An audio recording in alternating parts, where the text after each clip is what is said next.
Hello students, चलिए अपना next topic start करते हैं जिसका नाम है interchange of compound and complex sentence. यानी कि कंपाउंड सेंटेंस को कॉम्प्लेक्स में कैसे बदलें और कॉम्प्लेक्स सेंटेंस को कंपाउंड में कैसे बदलें। इनके बारे में हम पहले भी पढ़ चुके हैं स्टूडेंट्स। कंपाउंड सेंटेंस वो होते हैं जिनमें एक प्रिंसिपल क्लॉज होती है और कम से कम एक कोऑर्डिनेट क्लॉज जरूर होती है। ये हो सकता है कि एक से ज़्यादा भी हो, लेकिन एक जरूर होती है। कॉम्प्लेक्स सेंटेंस आपको पता ही है, जिसमें एक कोऑर्डिनेट प्रिंसिपल क्लॉज होती है और दूसरी एक सबऑर्डिनेट क्लॉज होती है। सबऑर्डिनेट मीन जो पहले पर आश्रित होती है अपने अर्थ को पूरा करने के लिए। इनके बारे में हम इन डिटेल पढ़ चुके हैं पहले ही। तो फिलहाल आप अपने डायरेक्ट रूल पे आ जाते हैं कि हमारा रूल क्या है इन्हें बनाने का। जैसे कंपाउंड सेंटेंस को कॉम्प्लेक्स में बदलना। जो कंपाउंड सेंटेंस होता है उसमें मैंने बताया अभी आपको एक प्रिंसिपल क्लॉज होती है और कम से कम एक कोऑर्डिनेट क्लॉज जरूर होती है। कॉम्प्लेक्स सेंटेंस जो होता है उसमें एक प्रिंसिपल क्लॉज होती है और एक सबऑर्डिनेट क्लॉज होती है। तो देखते हैं कि अगर कंपाउंड को कॉम्प्लेक्स में बदलना हो या कॉम्प्लेक्स को कंपाउंड में बदलना हो तो इन्हें कैसे करें। इसकी जो प्रिंसिपल क्लॉज, अगर सेंटेंस हमें कंपाउंड में दिया गया है और आपको उसे कॉम्प्लेक्स में बनाना है तो कंपाउंड की जो प्रिंसिपल क्लॉज होती है, मुख्य जो वाक्य होता है सेंटेंस का उपवाक्य, उसको आप सबऑर्डिनेट क्लॉज में बदल दो। यानी कि उसे आप पीछे लगाओ, लास्ट में दैट से जोड़ दो, वेयर से, हु से, विच से, इस तरीके से। और इसकी जो कोऑर्डिनेट क्लॉज है, यानी कि जो पीछे वाला एंड के, सो के बाद वाला भाग है, उसे आप प्रिंसिपल क्लॉज बना दो, यानी स्टार्टिंग में लिख दो। इसी तरीके से कॉम्प्लेक्स का करना है।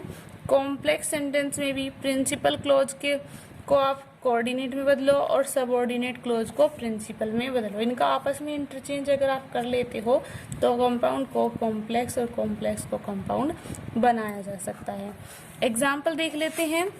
Ritu is a dancer and I know this. Ritu एक डांसर है और मैं यह जानता हूँ, ये जानती हूँ। ठीक है, ये सेंटेंस हमारा किस में है, एंड आया है, इसका मतलब ये सेंटेंस हमारा कंपाउंड में है। और बनाना किस में है हमें से, कॉम्प्लेक्स में। तो कॉम्प्लेक्स में बनाने के लिए क्या करना है, इसमें एक फैक्ट बताया गया, एक तथ्य बताया गया और आपको बताया है मैंने कि जिनमें कोई सूचना दी जाए, कोई तथ्य बताया जाए, उन सेंटेंस को हम दैट से जोड़ देते हैं। जैसे आई नो, मैं जानता हूँ, दैट, हमने दैट से ऐड किया यहाँ पर क्योंकि कॉम्प्लेक्स बनाना है। कॉम्प्लेक्स में हम दैट लगा सकते हैं, I know that.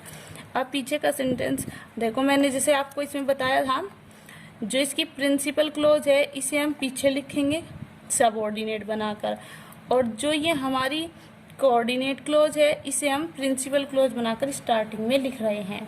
I know that, अब इसे पीछे लिख दिए, दैट के बाद लिखिए, यानी इसे सबऑर्डिनेट बनाइए। That Ritu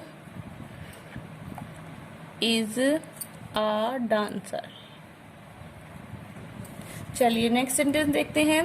if you work hard you will pass. यदि तुम कठिन परिश्रम करोगे तुम पास हो जाओगे। देखो ये सेंटेंस जो है ये आपका किस में है बताइए पहचान करके। सेंटेंस आपका कॉम्प्लेक्स में है और आपको इसे बनाना किस में है, अब की बार आपको कंपाउंड में बनाना है।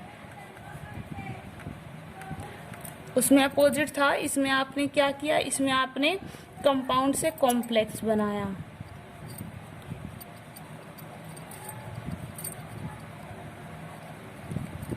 इसमें आपको अपोजिट करना है, कॉम्प्लेक्स से कंपाउंड बनाना है।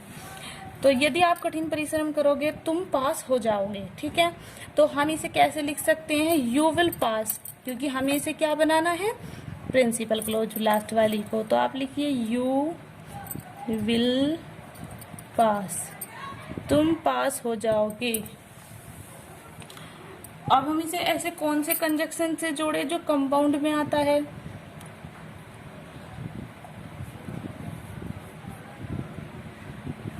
You will pass so work hard.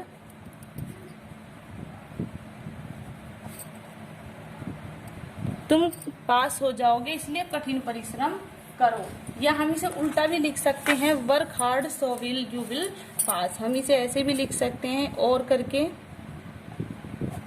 जैसे सेंटेंस बिल्कुल उचित लगे, जैसे उसकी हिंदी सही लगे आप उसे वैसे ही कर सकते हैं। Work hard so you will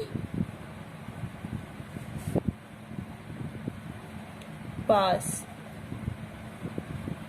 well students, I think आपको समझ आ रहा होगा जिन्होंने पीछे की वीडियोस हमारी देखी हैं सिंथेसिस की, जिसमें इन डिटेल समझाया गया है कॉम्प्लेक्स, सिंपल और कंपाउंड सेंटेंस को। उन स्टूडेंट्स को कोई प्रॉब्लम नहीं होगी, वो इन्हें आसानी से कर लेंगे। ठीक है स्टूडेंट्स, अपनी एक्सरसाइज पढ़िए, इनसे रिलेटेड अगर आपके पास बुक है तो इनके एग्जाम्पल पढ़िए, लास्ट की वीडियोस देखिए, तो आप इन एक्सरसाइज को आराम से सॉल्व कर लेंगे। परेशान होने वाली कोई बात नहीं है। Okay students, thank you.